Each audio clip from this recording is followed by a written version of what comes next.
You know, in any country, in any organization, there are really two sets of rules. You've got the ones that are written down, and then you've got the ones that everyone just knows. Today, we're going to dig into this duality, the official script versus the unwritten one, and how they mash up to shape how our world actually works. So let's just jump right in with a big question. Why is it that the Constitution, the laws, the official procedures, why do they so often feel, well, incomplete? It's because right under that formal surface, there's a whole other game being played, a whole other layer of influence in decision-making. All right, so here's how we're going to break this down. First, we'll define these two sets of rules. Then, we'll explore the formal front stage and the informal backstage.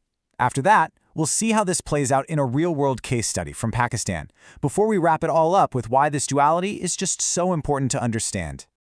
Okay, let's start by picturing governance as a landscape, with two systems that are totally intertwined, one that you can see, and another one that operates just below the surface.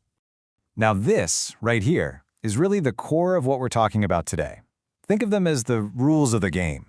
The formal institutions? That's the official playbook. Constitutions, laws, all the official charts. It's how things are supposed to work.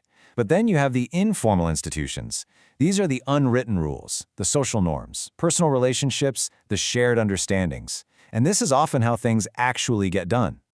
So, let's do our first deep dive and take a look at that visible official layer. This is what we're calling the front stage of governance. So what exactly are formal institutions? Well, they're what we usually think of when we say the government. Their power, their whole structure, comes directly from the modern state. And their legitimacy? That's based on a written constitution and all the legal processes that everyone officially agrees to recognize. And at the very heart of this formal system is this powerful idea of constitutionalism. The key point here is that nobody is supposed to be above the law. The government's power is legally limited by a constitution, which is designed to create checks and balances to stop any one person or group from getting way too powerful. This front stage idea is a perfect metaphor, and it comes from the scholar L.M. Friedman. He says public officials are like actors on a stage. They're visible, they're accountable, and they have to stick to the script, which in this case is all the established rules and procedures of the bureaucracy. But what happens when the actors head off stage? Well, that's where we find the hidden world of informal governance, a world driven by unwritten rules and, most importantly, personal relationships. Informal governance is all about how decisions get made outside of those official channels. You won't find it written down in any law book. Instead, it runs on social relationships, personal networks, and these intricate webs of influence to make things happen. And here's the other side of Friedman's metaphor. Backstage, officials can finally step out of those formal roles. This is where the real negotiation goes down, where deals are hammered out and where solutions are crafted with trusted colleagues before they're ever presented on the front stage. Now, a huge piece of this informal landscape, especially in many societies, is what we call traditional authorities. Think of clan chiefs or village elders. Their authority doesn't come from an election or some legal document. It's rooted in history, in inheritance, in cultural traditions. And their legitimacy is often deeply, deeply respected by the community. And then there's this other really powerful informal system called clientelism. At its heart, it's basically a you scratch my back, I'll scratch yours kind of deal. A powerful figure, the patron, gives out resources, things like jobs or aid or protection, to their supporters, the clients. And in return, the clients give political support, like their votes and their loyalty. It creates this very direct, very powerful relationship. Okay, so we've got the theory down. Now let's see what this looks like when the rubber meets the road. We're going to use Pakistan as a case study to see how the formal front stage and informal backstage are constantly interacting every single day. So imagine this. I think we can all relate to this feeling.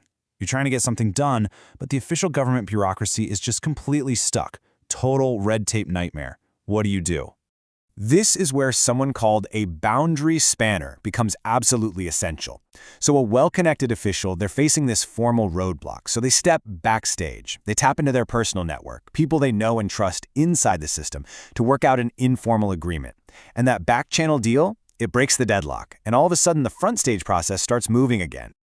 Okay, now let's flip the script. Let's look at this from a regular citizen's point of view. What if you need something essential? Maybe access to water, some weed aid, or help getting a job, and the formal state system just isn't coming through for you. This is where that clientelism chain we talked about really kicks in. At the top, you've got the patron, say a powerful clan chief. Down at the bottom is the citizen, the client. But the crucial link, the person in the middle, is the broker.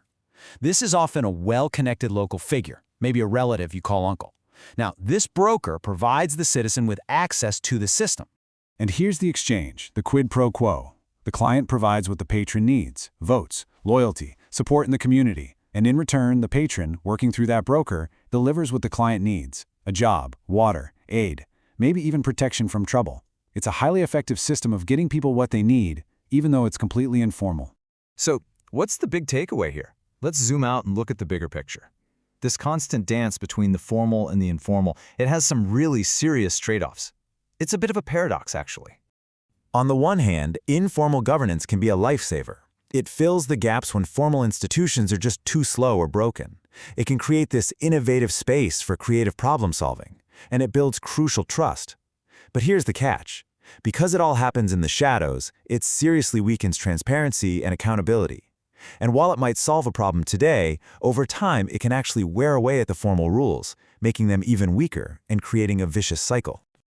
And that right there, that's the bottom line. You can't possibly understand how a country's really governed just by reading its constitution. To get the full picture, you have to understand both sets of rules, sure, but more importantly, you have to understand the complex, dynamic relationship between them, how they help each other, and sometimes how they tear each other down. And with that, we'll wrap up. This explainer was created by Saeed Maiman, specifically for the students of the Department of Public Administration at the University of Karachi. Thanks so much for joining me,